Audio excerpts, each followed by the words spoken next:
bench right there. You can listen to Grandma. I can sit there. She said there. You say there? I said, did you see the thing I set on your bed? Oh, no, I'd have to see. Yeah, he is. Spring straight towards you. Oh, what are we going to do? Well, you got to tell me. You got to start your dad, the Brattons. Well, we won't read the book. I mean, this will be the video portion of the book. What? When he grew up, was that in Missouri? Oh, my, yes. He's born in Missouri. And, well, his dad and mother were in the Civil War, you know. And he was a school teacher, his dad was. And then they he had a half-sister that was the only one in the family. And then they settled down, and they had 6 children. Well, when did they move to Colorado? Well... How old were you? Where were you born? You were born in Vicksburg. So... No, I was born in Victor. Victor. Dang, I can't ever get that. Well, his mother died and left 6 children. And he had a brother older and a sister and a brother younger. And then his father died, and just a year after that, his mother died. She done spinning. She'd go out and get wool, and then she made yarn and sold it. That's where she made her living. She had her spinning wheel, and she didn't. Nobody ever knew she was sick or anything. But she died at the spinning wheel one morning, and there the children were. That would be your grandmother. So then Grandpa was farmed out to her brother, one of his uncles, and he took the youngest with him, which was Uncle Dick. He was about 6 years old then. So they went and lived with the uncle until Papa was 16 years old. And then his oldest brother and his sister had moved to Salida, Colorado. So he didn't like his uncle. He was having a hard time. It wasn't very nice to him. So in the night one night, he packed up Dick's clothes, his clothes, and hiked to Colorado. I'll be damned. He come by foot and brought his little brother, and he said it took him 6 weeks to walk from Emporia, Kansas to Salida. And he brought that little boy with him. And then when he got to Salida, well, he had a home. He had his stepsister who was married, and then his aunt, his Aunt Sarah, his sister. And that's how he come to Colorado. And he lived in Salida then? And then he lived in Salida then until he worked on farms. And then he went to Aspen and went to work in the mines when he was 20 years old. And he's working in the mines in Aspen when Mama met him. Mama then had come with her family from Leadville to Glenwood Springs. Okay, how did you get to Victor? Because Victor's up by Cripple Creek, isn't it? Yeah, well, that's in the story. Okay. But Grandpa came in with Moffat, Mama's dad, with David. He had his mules in the construction of building those tunnels. So it's a Moffat of the Moffat railroad into Glenwood. And so Mama was a young lady here in Glenwood when she met my dad, and they were married in Aspen. And then Grandpa was through with the railroad work and the construction, so there wasn't any work. So they all decided to go to Victor because Victor was a booming gold mine, silver mine place. So Granddad got the contract to build the railroads into those mines. So Papa and Mama went with him, and that's where 5 of us older kids were born in Victor. And then Where's Victor now? Because Cripple Creek's up there. Well, Cripple Creek's right there. Victor, Cripple Creek. Okay, they're together. Yeah, they're right there together. Okay. Cripple Creek, Gillette, and Victor was just in a nest. Okay. Victor was the town, the big town. And my my uncle worked as assistant postmaster when they had a big fire. It almost burned the whole town up. Victor, early days, you know. And then that's all mining then? Yeah, it was all mine. They all worked in mine there. For Grandma had her boarding house, and Mom and Dad's children were born there. And then the militia came in. They had a strike. The mine was all struck. And Is that Jack Dempsey days? Huh? Is that the Jack Dempsey days? Or? Yeah. Papa just talked about Jack Dempsey all the time. Hmm. And so they got frightened and they left. So they put all their things on the railroad. Grandma had access to the railroad, and they shipped out of there. And that's when they went to Parshall, Colorado. And that's up by Yampa? No, it's over Sulphur Springs is the county seat. Hot Sulphur Springs? Hot Sulphur Springs is county seat. And then Parshall is halfway between Sulphur Springs and Kremling. Okay. You know where Kremling comes over the gore? Well, we had a homestead there. And Granddad and Grandma lived down about 2 miles from us on what were like old fort houses. It was people that moved out, but it's like those fort houses in Newport. They moved into all them, about 4 of them. And Mom and Dad was in some place that they rented, and then Papa built his nice home. He built a 4 out of logs, a 4-bedroom, 2-story house. And that was where I was until I was 12 years old. And it was a nice home, and we really, you know, we kids had good times. We walked to school, had summer school, 5 months, that's all we went to school, 5 months in the summer. And what you do in the winter? In the winter. Yeah. Well, we had to milk cows, but the big kids did, you know. See what that is. Hello. Who, Yes? when did you meet Grandpa? Oh, well, from there, we went into Denver and lived. And that was when Dan was born. He was born in Denver, and we went to Denver, and then Papa came out and got a contract up on the Blue River. You've heard the Blue River Dam? Blue Dam up there. Oh, yes, all the water goes over to Denver. Anyway, he had a big project there, and then when that was finished, he got a contract here in Mesa County when this big dam up here was being built. So he had his teams at that time, about 4 or 5 teams, and they worked in these tunnels to where this water tunnel is. And we went to school in Cameo. Okay, that's up by Palisade.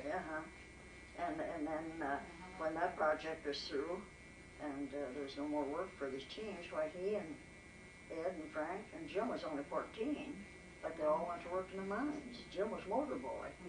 Run the motor back and forth. So Jim worked for your dad?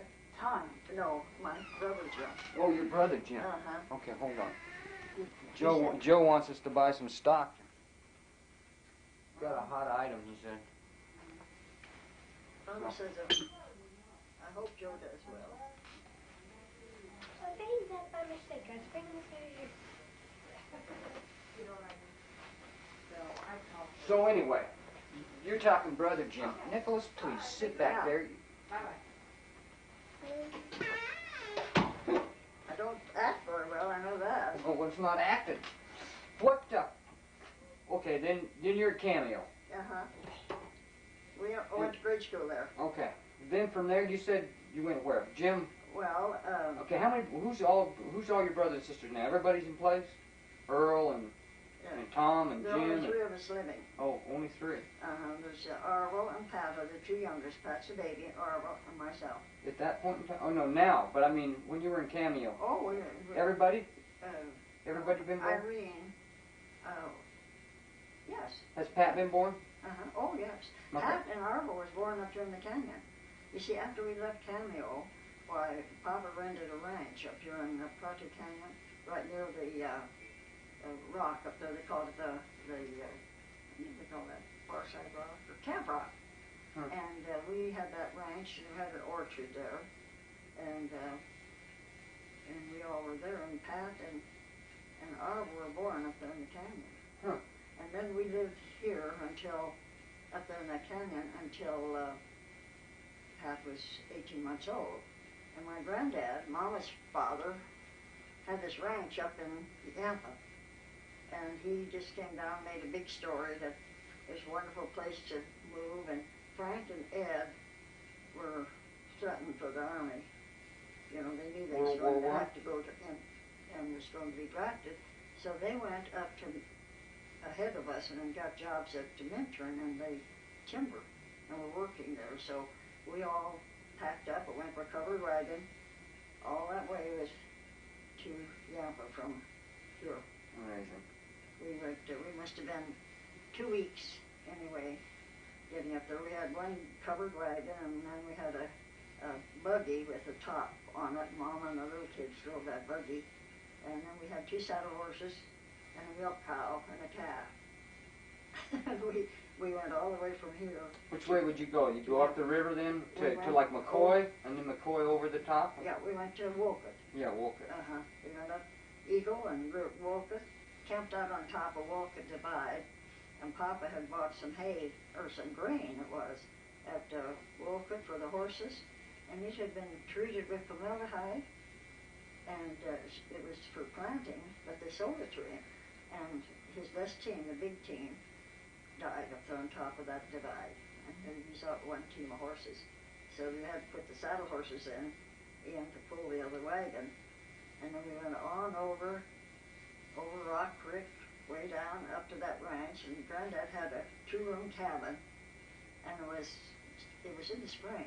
It was in May, and there were floods. The creeks were flooding, and the snow was still there. So we had to pitch tents, and we cooked in Granddad's cabin. Come in, Nicholas. Oh, it's locked. Oh, it's locked. Okay. Oh, sweetie. I thought it was Nicholas for sure. Come on in. Carol just left. I know. Oh. Everybody wants to get If he him wants involved. to come, if he wants to come see me, okay. If he doesn't, okay. Yeah, he's fine. Uh-huh. You know, you just gotta know Steve. Uh-huh. Who knows him better than we do? I don't think anybody does. What, then you're in Yampa, huh? Yeah, we're in Taponis. I'll tell you what, this is great. We can't get a word in it. Things are going here. It's like He's Grandpa. he's checking on everything, huh? He's the best dad. Yeah, I know. Goodness, he's a good dad. So anyway, now you're in Yampa. Taponis on the farm. Taponis on the farm. No My place to live. What? And Taponis is between Hot Sulphur Springs and... Taponis is over off the Gore. You know, we've left this side and we're clear over the mountain now. Okay. And Taponis is on over the Gore is Kremlin. Okay. Uh-huh. And then Yampa and Oak Creek, Steamboat Springs, and Craig. Okay. You're familiar with that Oh, yeah. part, uh-huh. So what, you farmed there? Is that what you did? Well, it was, Frank and Ed went into the Army. And, Oh, they did get drafted, or they yeah, just they joined? had to go into the Army, and of course, then Tom, he went to work on a ranch, and then I went down to McCoy and worked in the hotel. Everybody decided he better work because there wasn't room for us to live at home anyway. And Papa got busy right away. He built a 2-room house on Granddad's Oh, he's a homestead. working fool, wasn't he? Your dad. He was a good builder. Well, he's a worker. I mean, Uh-huh. building tunnels and houses and Well, dams and... Granddad built the tunnels. Oh, but okay. Papa was a good blacksmith and carpenter. He really could do things well. So he built us another house. He built the 2-room cabin, then he built another house, a big barn, and it was his homestead, took up homestead, 360 acres. And then he had to fence that. And he used to do a lot of surveying. He did surveying for other people. He had his own tripod and ran fence lines and things like that, and ditches. So, but he didn't do any public work after that. He raised head lettuce and hay, and he had a few cows, but the family all worked and brought home the paychecks. How old were you then? I was 18. Huh. Uh-huh. And I went to work down at McCoy for Earl Brooks. They had a grocery store, post office, hotel, and the family. And I lived in with the family, and I helped in every place, wherever they needed me. And Stayed there? I stayed there over a year, or about a year. And then, of course, the war was on, and wages were better in Steamboat. In the meantime, my sister Marie, her husband was in the Army, and she came home to live. So she and I went to Steamboat Springs, and we went to work in the cabin hotel. And all through the war, those 2 years, she and I worked at Steamboat at the cabin. And we skied and had a good time. They had skiing there then, huh? Oh, yes. Oh, we had while I was there, they broke the world's record of the Halston Hill. this fella came from Norway, and Halson was his Was name. it Jumper? And he jumped. Hmm. And I saw the World Series, or World Championship Ski jump. broken there. I'll be darned. But, and then we was there quite a while. I had a good job there. I was cashier in the dining room. I tried to wait table and I couldn't do it. I didn't get along with the chef, and he didn't get along with me, and finally Mr. Green said, well, would you like to take care of the cash register? So I got $90 a month in my board and room. Well, That that's was pretty big good. money. Yeah. And because I had been working. And this was Steamboat a big tourist town then? Yeah, it was a tourist town because people could come on the railroad from back east of places. The railroad came in, and the Cabin Hotel, that's what kept it going, was tourists. And so I worked there for quite a little while, but I was back and forth to the ranch, of course. Where was Grandpa then? Was he in He was in Yampa. He was a cowboy. He was working for. I had met Jim, but we did start going together then.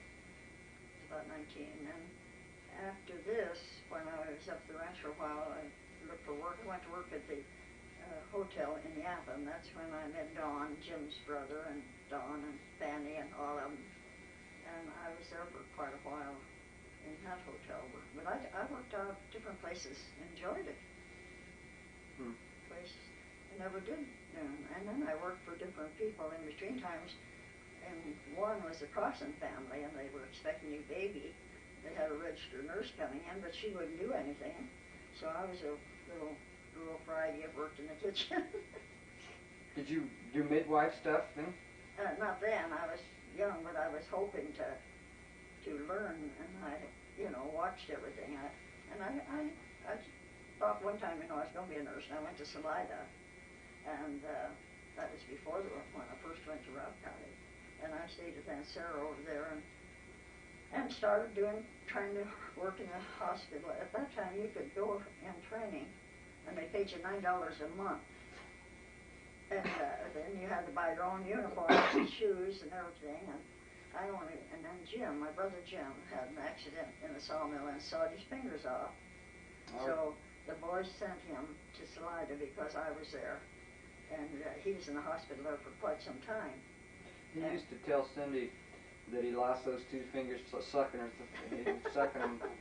Like I used to get such a kick out of that. Yeah, you don't Cindy was stop scared sucking to her death. fingers. Yeah. Same two fingers that Cindy sucked. It was great. But then he and I both then came back to Robb County. But I jumped around here, yon, and there. Seems and the to me boys like worked too. They worked, all of them. How long did it take you to go from one place to the other? I mean, you talk about going from Steamboat to Yampa, which can't be, but what is that, well, 25 miles? Train. Oh, you just ride the train back and forth. Oh, yeah.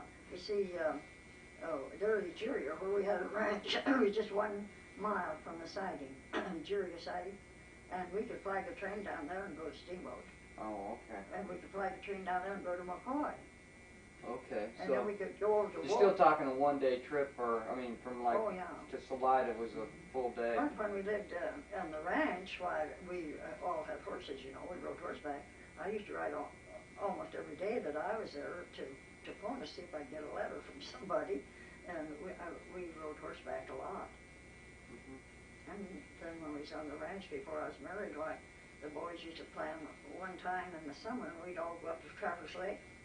We'd pack in there, that's 25 miles, and we'd pack in there, and after we got up there, we made camp and stayed a week or 10 days. The trappers? And I'd take 2 of my girlfriends with me, or there'd be boys and girls both, and we'd go up there.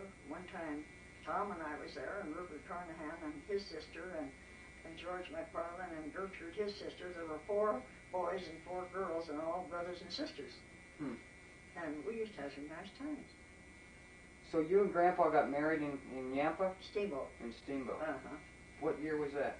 We got married in October 19th, 1924. He had the post office. He got the post office in 1922. He was the postmaster? He was postmaster when I married him. And then he had a clerk. And when we got married, why, he let the clerk go, and I was helping him in the post office. And of course, Robert was born that same year. And we were married in October 19th, and Bob came along first day of August the next year. So then he hired his sister to work in the post office. Bob's birthday's the 1st of August? Uh-huh, So same as Bert's. Well, that's why she got her name. Oh. See, Margaret called her Roberta for Robert. I'll be darned. I didn't know that. Uh-huh, yeah. Uh-huh. And then Mom was born in Yampa? Yes, we were married, and Bob was, we was in a different house than where your mother was born, but Irma and Margaret was both born in the same house that were in Yampa, the last house we lived in before we left. How many years did you live there? 15. We was in Yampa 15 years. I'll be darned. We went to Meeker from Yampa. Down to Powell Park? That's on down the White River. Yeah. Oh, it's called the Ward Place. Yeah, the Ward. And we were there 3 years, I guess. And then Irma started school there. She was only 4 when we went there. But she and your mother and Bob and Irma all rode horseback and went to the White River School. It was only the Fritcherman kids were going there. And well, was her name Jacobs? Yeah, Alice Jacobs. Alice Jacobs? Was she living right there beside you? She came later. Alice and Henry were married, and she came there, and they were married, I guess, in Meeker, because I remember we went over one night and gave them the chivalry at their home. Who was the lady that lived in that ranch right off the side of the road there? Her name wasn't Jacob. She was an older lady, gray hair. I remember, heavy set. I think she was a teacher. What she used to be.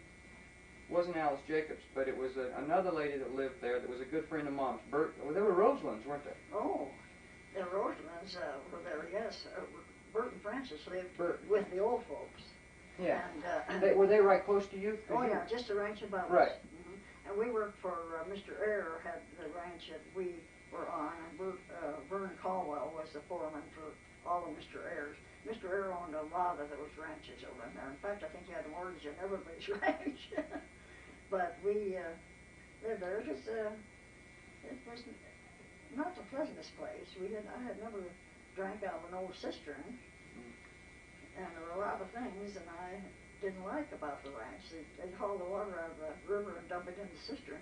So you, like Granddad was he a ranch hand or a foreman of the ranch? He was foreman of that ranch. And it was a cattle ranch? Yeah, and Mr. Eyre and Vern ran purebred cattle. There was, and they used to run them over in Senior Gulch, which, and on over in what they call some other place. He had several ranches, and the cattle run on several of them. But we were on the place by the road, and all the other ranchers, if they were driving cattle by or anything, stopped at our place to eat. And I cooked for whoever happened in. Well, there's a couple stories you can tell me. One was how Mom cut her thumb off. Oh, that was when we were... That was there, wasn't it? No, that was after we went to Glenwood. Oh, that was after. I thought she was cutting chicken heads off. Cutting chickens and hit it with an axe. No, she was over at Burns Hole with Dan and Mildred. They had come and got her and took her over there to be on just for a couple of weeks. And she was going to cut kindling. Oh. She would... Mildred said, why did you go out to and cut? And he said, kindling. You want some more Pepsi? Let me go make some. So she cut it. Go ahead and tell me the story. So she hit her thumb instead of the stick. So did she cut it off? You got that turned off? No, it's running. Do you want Pepsi or do you want... Anything, doesn't matter. Huh? Well, somebody was telling me about... and I thought she was cutting chicken heads or something to cut it off. Well, we used to cut chicken heads off our own chickens, you know. Yeah. But, thanks.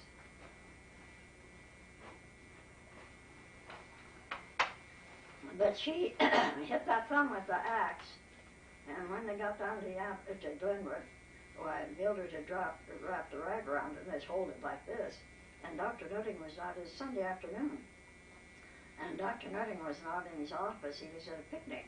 But we got a hold of him, but when I took her in, the nurse said, well, there's no way only to take it off. She says, it's just hanging by a thread.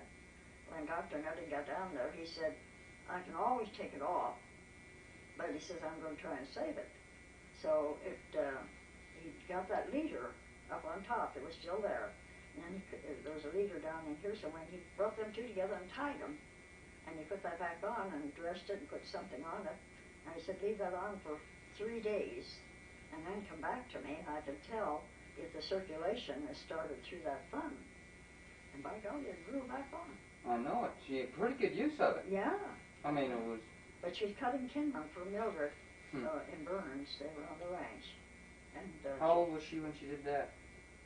Well, she's 14 when we moved to Glenwood. So she had been 1 year in freshman high school. That was before she went to St. Scholastica's to school. She went 1 year in Glenwood high school. I mean, she didn't like Glenwood school, and so she thought she didn't want to go to school anymore. And we said, oh, yes, you're going. So we sent her to St. Scholastica. Did she like Canyon City? Yeah, she would. Well, she got lonesome. All kids do, you know. But we had to pass on the railroad, and she could always come home. And there was a nun who was in St. Scholastica's, and she was from Silk, and her brothers had a ranch there, and her mother was still living. So, and at that time, the nuns couldn't ride by themselves. They had to have an escort, which is funny. And so they'd tell Margaret, well, you can take Sister at noon and go home and come back Sunday. So she got to come home quite often that way. Good. She and Sister Kenny. And she Sister was there. Kenny's still alive in Canyon. I know, and I never go over to see her. You know. You should. I know. She got some nice stories about your mother. I'll bet. Uh-huh. I'll bet. When did Granddad start working on the railroad? Well, when we left Meeker, he went to work for the Taylor Grazing, and we moved to Grand Valley, and he worked to building a trail up over the flat tops, you know, for the trail sheep.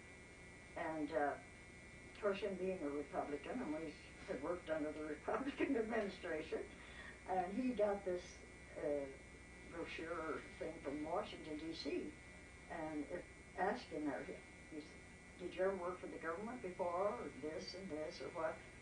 Like he might be going to get a promotion in the Taylor Grazing. And I said to Jim, I said, this will either help you or hurt you, one or the other, but let's fill it out. So he filled it out. They found out he's a Republican. Party. They fired him. I'll be damned. So the way they fired him was to show you how politics goes. They told him that the funds had ran out for this job, so we're discontinuing. We're not going to work it anymore. So we made other plans. He went back to Meeker and went to work for the the KBRT ranch, and the kids and I lived there in Grand Valley and let him work over there that summer. And sure enough, 2 weeks, another foreman is in, and they's on the road building they appointed a Democrat. I'll be damned. Well, it's amazing how politics works clear into a grazing company. Jim was on the post office under 3 Republican presidents. And then when Roosevelt... Starting with who? Wilson? Oh, no, Harding. Harding. And Coolidge. Yes, and, Wilson was a Democrat anyway. No. Oh, he was a Republican. They were all Republicans, Yeah. And Hoover was the first one. So, that was our first experience of getting kicked out of politics. I bet. So, how did he end up with being a plumber on the railroad? Well, I didn't like the kids were in school in Grand Valley, and I wasn't quite satisfied, you know, with him and working in Meeker and us living there and stuff. And I knew if we come down here